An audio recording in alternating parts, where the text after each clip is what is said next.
Dhaka ২ city corporation নির্বাচনে vote গ্রহণ শুরু হয়েছে। সকাল ৮টা থেকে শুরু হওয়া ভোট চলবে কোনো বিরতি ছাড়া বিকেল ৪টা পর্যন্ত। তবে শুরুর দিকে ভোটারদের উপস্থিতি রয়েছে কম। বেলা বাড়ার সঙ্গে সঙ্গে ভোটারদের উপস্থিতি বাড়বে বলে ধারণা করা হচ্ছে। ভোট দিতে আসা প্রার্থীরা বলছেন এখনো পর্যন্ত ভোট গ্রহণ সুষ্ঠুভাবে চলছে। এখন তো আমরা লাইনে দাঁড়িয়েছি, এখন আমরা ভোট দিইনি, দেব। খুব আনন্দ লাগতেছে, সব দল মিলে ভোট হইতেছে, খুব আনন্দ লাগতেছে। অনেকদিন পরে ভোট দিতে আসছি, এটাই হলো সবচেয়ে বড় আনন্দ এবং নিজের ভোট নিজে দেব। এদিকে ঢাকা দক্ষিণ সিটি কর্পোরেশন নির্বাচনে বিএনপি সমর্থিত প্রার্থী মির্জা আব্বাসের স্ত্রীর অভিযোগ, বেশ কয়েকটি কেন্দ্র থেকে আব্বাসের নির্বাচনী এজেন্টদের বের করে দেওয়া হয়েছে।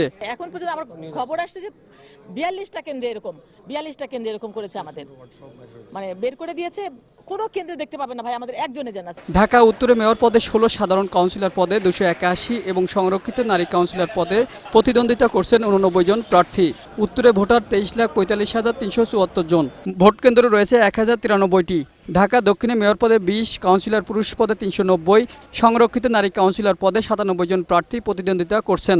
দক্ষিণে ভোটার 18,70,753 জন। ভোটার কক্ষের সংখ্যা 4,746টি। যে কোনো ধরনের বিশৃঙ্খলা রোধে মোতায়েন রয়েছে আইনশৃঙ্খলা বাহিনী। হাকিম মোড়ল, 21 টেলিভিশন, ঢাকা।